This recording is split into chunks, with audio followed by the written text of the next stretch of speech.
Debunking 3 Myths from the Trump-Xi Summit. Commentary. The recent Trump-Xi Summit in Beijing featured grand ceremonies, red carpet pomp, and diplomatic flair, but it produced no major breakthroughs. This has allowed some media and analysts to promote distorted narratives about U.S.-China relations, the Iran conflict, and global power dynamics. Here is a clear-eyed debunking of the 3 most misleading myths. Myth 1. The Iran war weakened the U.S. and Trump sought China's help.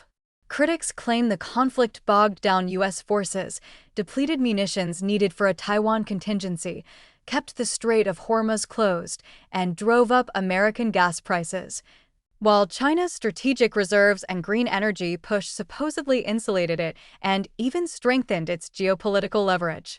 President Donald Trump's conciliatory language toward Chinese leader Xi Jinping is cited as evidence of a weakened president seeking China's help. The United States has faced real costs, including higher energy prices fueling inflation. But it is misleading to ignore the war's heavier impact on China. Despite its green energy investments, China remains the world's largest oil importer, with consumption still rising. Most of its crude comes from the Middle East via the Strait of Hormuz. Since the start of the year, the Trump administration's actions, including the removal of Venezuela's Nicolas Maduro and military operations with Israel against Iran, have limited Beijing's access to discounted crude oil from key sources. Consequently, rising oil and gas prices have significantly impacted China's manufacturing economy, slowing exports, triggering factory closures, and weakening consumer spending. It is reasonable to conclude that the Iran conflict has harmed China more than the United States. This explains why China pressed Iran to reopen the Straits of Hormuz as soon as possible before the Trump-Xi summit. The war also showcased American military superiority while exposing failures in China-linked equipment. Just days before the summit, former defense ministers Wei Fenghe and Li Shangfu received suspended death sentences for bribery and corruption, a stark sign of Xi's lack of confidence in the People's Liberation Army's fighting ability and loyalty. Trump's flattering rhetoric toward Xi follows his first-term pattern: personal compliments paired with tough action. Back then, Trump praised Xi while launching trade wars against China and shutting down the Chinese consulate in Houston.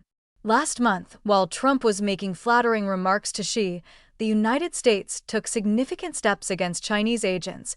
Arcadia, California, Mayor Eileen Wong agreed to plead guilty to acting as an illegal agent for China. And Lu Jianwang was convicted in New York for running a covert Chinese police station.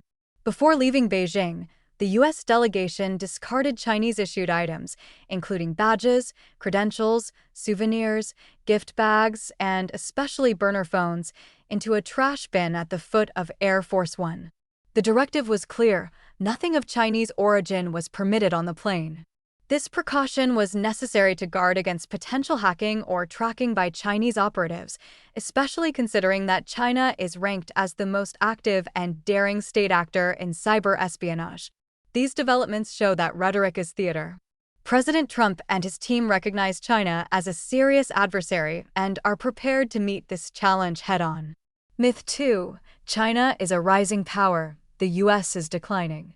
Xi referenced the Thucydides trap in remarks, evoking ancient Athens versus Sparta to imply a declining America that is fearful of a rising China could potentially lead to conflict, especially over Taiwan. This framing ignores China's mounting internal crises under Xi: a collapsing property market, crushing local government debt, a self-inflicted demographic disaster from the one-child policy, high youth unemployment, and a surveillance state that stifles innovation. While China leads in electric vehicles, solar, and some AI hardware, these gains have not offset the drags from the rest of the economy. All of these suggest China is in a structural decline more than inexorable rise. Xi's historical analogy is also ironic: Athens was a democracy. China is an authoritarian one-party state. The United States retains clear advantages in energy independence, dynamic innovation, free markets, and the rule of law. Trump arrived in Beijing with roughly 17 CEOs whose companies represented a combined market capitalization of approximately $16 trillion, larger than many countries' entire GDP. That is a powerful demonstration of American economic strength.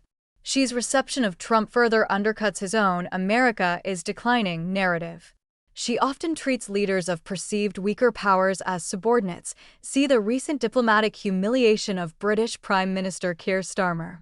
Trump, by contrast, received full state honors, including a rare personal tour of the secretive Zhongnanhai leadership compound. One Chinese netizen commented on X, "In fact, Chinese people should be grateful to Trump. If it weren't for his visit to China, ordinary Chinese people would never have known what the Zhongnanhai looks like in their lifetime." You can't even get into Xinhua Gate. It seems that Xi's flattering of Trump might have backfired. Myth 3. The summit was a failure because there were no major breakthroughs. Although Trump mentioned the potential Chinese purchases of Boeing aircraft and U.S. soybeans, the highly anticipated summit ended with no major breakthrough. Critics called the summit a failure due to the absence of sweeping deals on trade, Iran, Taiwan, or technology. Furthermore, no major announcements meant no unwise concessions on core U.S. interests. During the summit, Xi warned Trump that mishandling Taiwan could create an extremely dangerous situation. Yet neither Xi's flattery nor threats altered the U.S. official position on Taiwan. Xi's emphasis on Taiwan may even have backfired. On the flight home, Trump said he would speak with Taiwan's President Lai Ching-te before deciding on a major arms sale package. A direct presidential call between the United States and Taiwan has been unprecedented since 1979 and would itself anger Xi. The recent summit between Trump and Xi illustrates how great power diplomacy functions: surface-level flattery and spectacle masking underlying firmness and vigilance. Narratives of American decline and Chinese inevitability overlook concrete actions the Trump administration has taken, including energy leverage and enforcement against espionage, as well as Beijing's serious domestic constraints. Given China's track record of signing agreements it later fails to honor, tempered expectations, consistent pressure, and realistic engagement remain the wisest approach for long-term U.S. strategic success. Originally published on Confucius Never Said. Reprinted by permission from the Daily Signal, a publication of the Heritage Foundation.